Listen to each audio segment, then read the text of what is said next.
Film की शुरुआत France से होती है, जहां एवा गाड़ी चलाते हुए लिपस्टिक लगा रही है। वो पीटर के लिए एक पर्सनल ड्राइवर का काम करती है। बातों बातों में पीटर उससे पूछता है कि क्या वो अमेरिकन है। जब एवा हाँ कहती है तो दोनों के बीच हल्की फ्लर्टिंग शुरू हो जाती है। इसी बीच एक औरत मोटरसाइकिल पर उनका पीछा कर रही होती है। एवा और पीटर एक सुनसान जगह पर रुकते हैं।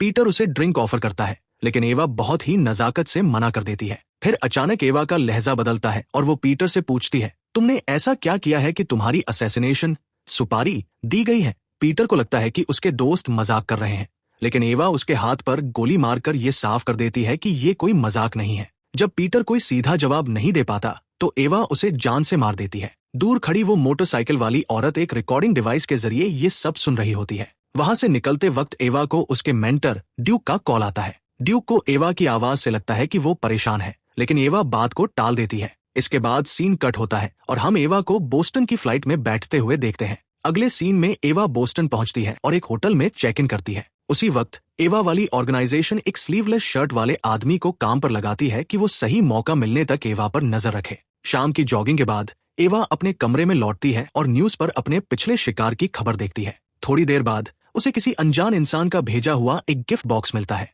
जिसमें कैश, एक गन और एक पासपोर्ट होता है। उसी रात वो अपनी बहन जूडी के एक छोटे से कॉन्सर्ट में जाती है। ठंडी हवा में टहलते हुए दोनों बहनें अपनी जिंदगी के बारे में बातें करती हैं। एवा पिछले 8 सालों से गायब थी और बस हर 6 महीने में एक बार हालचाल पूछ लेती थी। इस वजह से जूडी के मन में अपनी बहन के लिए काफी कड़वाहट है। बातों ही बातों में जूडी बताती है कि हार्ट अटैक के बाद से उनकी माँ अस्पताल में भर्ती है। अगले दिन एवा अपनी माँ से मिलने अस्पताल जाती है। वो हिचकिचाते हुए दरवाजे पर ही रुकी रहती है, लेकिन उसकी माँ उसे अंदर बुला लेती है। थोड़ी बातचीत के बाद तीनों अस्पताल के बड़े से घास वाले मैदान में टहलने निकलते हैं और पुरानी यादें ताजा करते हैं। फ्लाइट के दौरान एवा को अपने अगले टारगेट की डिटेल्स मिलती है। रियाद में मौजूद एक जर्मन जनरल। उसे हिदायत दी जाती है कि जनरल के साथ बहुत ही फ्लर्टिंग और कातिलाना अंदाज में पेश आना है और उसे इस तरह मारना है कि वो एकदम एक्सीडेंट लगे। उसे ये भी बताया जाता है कि अगर जनरल कुछ खास सवाल पूछे तो उसे क्या जवाब देना है। इसके तुरंत बाद हम एवा को जनरल से बात करते हुए देखते हैं। जैसे ही वो तय किए गए जवाब बाकी ऑफिसर्स को बताती है, वे सब जनरल और एवा को अकेला छोड़ देते हैं। पार्टी की भीड़ से दूर जनरल एवा को अपने ऑफिस में बुलाता है और एवा मान जाती है। ऑफिस के अंदर जनरल काफी खुश लग रहा होता है, लेकिन उसकी खुशी पल भर में तब काफूर हो जाती है जब एवा उसके पैर में जहर का इंजेक्शन लगा देती है, जिससे वो पूरी तरह पैरालाइज हो जाता है। एवा जनरल से उसके पुराने काले कारनामों के बारे में पूछती है, लेकिन तभी बाहर से गार्ड्स के आने की आवाजें आने लगती है। मजबूरी में काम को जल्दी खत्म करने के लिए एवा जनरल का गला रेत देती है। गार्ड से लड़ते हुए वो उनमें से एक से पूछती है कि क्या ये हमला उस जानकारी की वजह से हो रहा है जो उसने कुछ देर पहले दी थी। थोड़ी बहुत हाथापाई के बाद एवा घायल होने का नाटक करके वहां से निकल भागती है। एक सिपाही की मदद से ग्राउंड फ्लोर तक पहुंचने के बाद वो एक स्मोक बॉम्ब फेंकती है और बिल्डिंग से बाहर निकल जाती है। रास्ते में आने वाले सिपाहियों को धूल चटाकर वो वहां से साफ बच निकलती है। इस फेल हुए मिशन के बाद एवा नॉर्मैंडी जाती है। वहां उसकी मुलाकात ड्यूक से होती है, जो समुद्र के किनारे मछली पकड़ रहा है। एवा उससे पूछती है कि क्या उस गड़बड़ हुए असैसिनेशन के पीछे उसका हाथ था, लेकिन ड्यूक उसे तसल्ली देता है कि ऐसा कुछ नहीं है। इस पर एवा कहती है कि उसे इस काम से कुछ वक्त का ब्रेक चाहिए।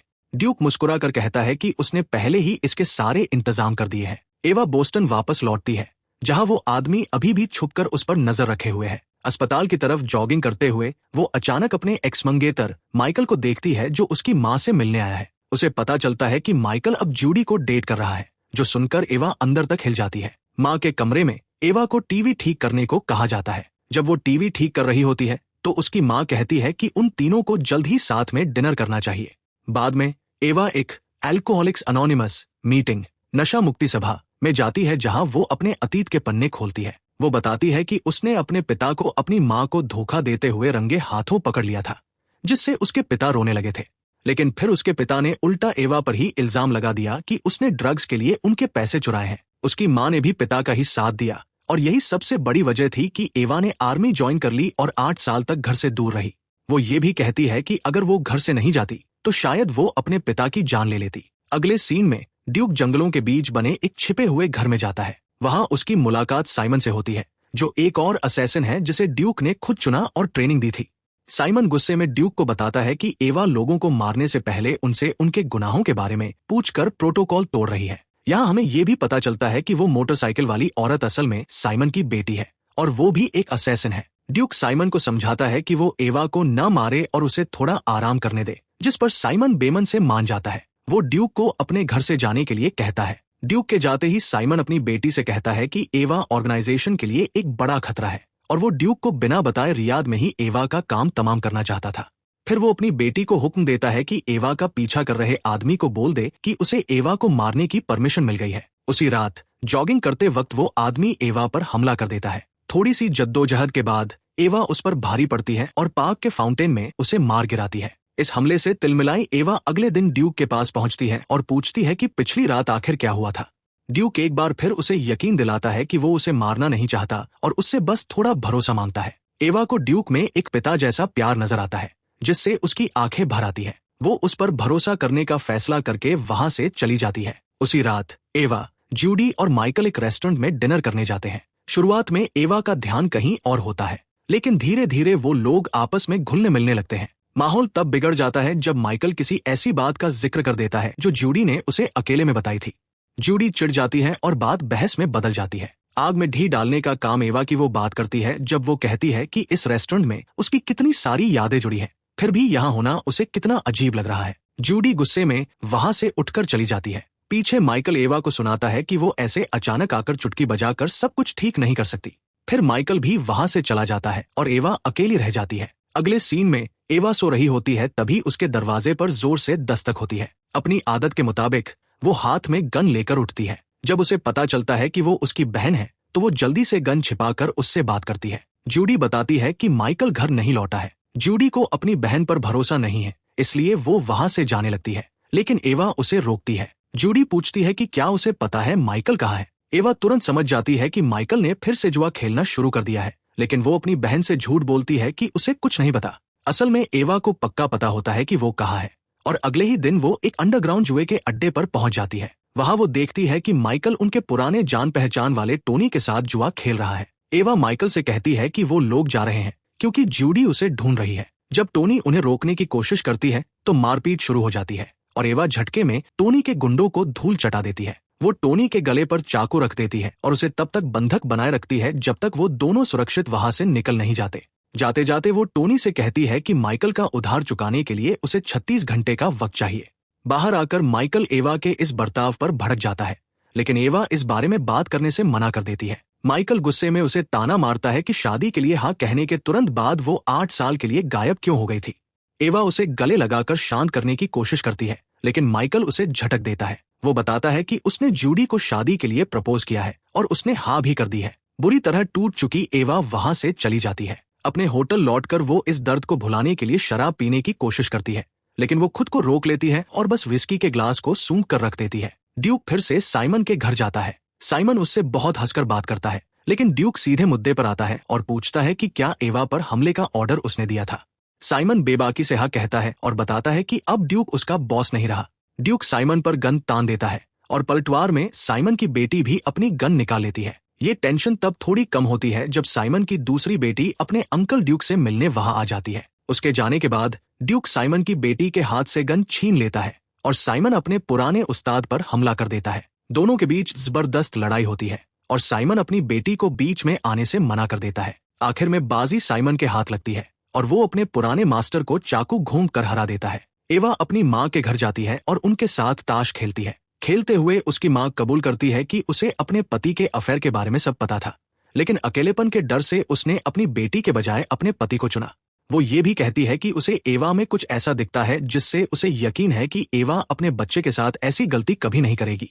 दूसरी तरफ साइमन ड्यूक को एक झील के पास ले जाता है और बताता है कि वो एवा का काम तमाम करने बोस्टन जा रहा है। वो ड्यूक से पूछता है कि क्या एवा के लिए उसका कोई आखिरी मैसेज है। ड्यूक कहता है कि वो एवा से माफी मांगता है क्योंकि जब एवा साइमन को हराएगी तो वो उस पल को देखने के लिए जिंदा नहीं होगा।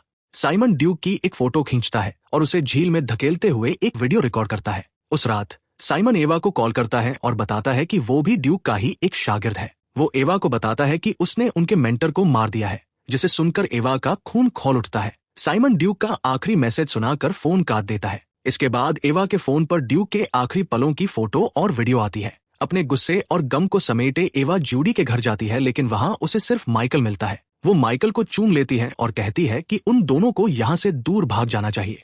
माइकल उसे बताता है कि जूडी प्रेग्नेंट है, जिससे एवा पूरी तरह से बिखर जाती है। अपने अंदर की भड़ास निकालने के लिए वो टोनी के क्लब जाती है और उसके गार्ड्स को मार गिराती है। वो टोनी से अपने चेहरे पर कुछ मुक्के खाती है और उससे कहती है कि जब उसने बिना अंजाम सोचे माइकल को किस किया, तब उसे अपनी असली ताकत का एहसास हुआ।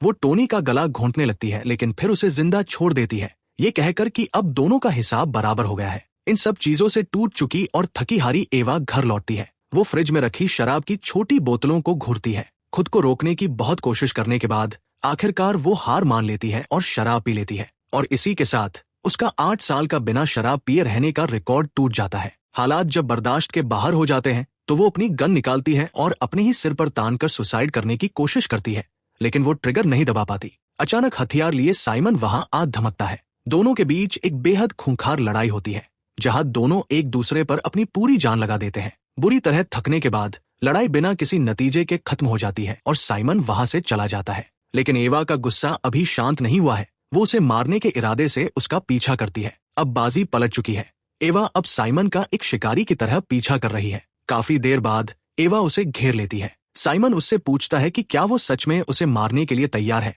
जब एवा उसे यकीन दिलाती है कि उसके परिवार को कुछ नहीं होगा, तो साइमन उसे 5 तक गिनकर गोली मारने को कहता है। एवा मान जाती है, लेकिन वो एक पर ही गोली चला देती है। इसके बाद एवा अपनी बहन के घर जाती है और उसे कुछ पैसे और एक पासपोर्ट देती है ताकि वो लोग देश छोड़कर जा सके।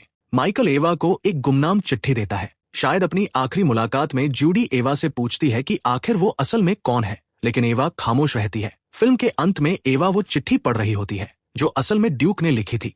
उसमें लिखा था कि वो अपनी जिंदगी से बेहद खुश था। जैसे ही एवा वहां से आगे बढ़ती है, हम देखते हैं कि साइमन की बेटी चुपके से उसका पीछा कर रही है। Please like and subscribe.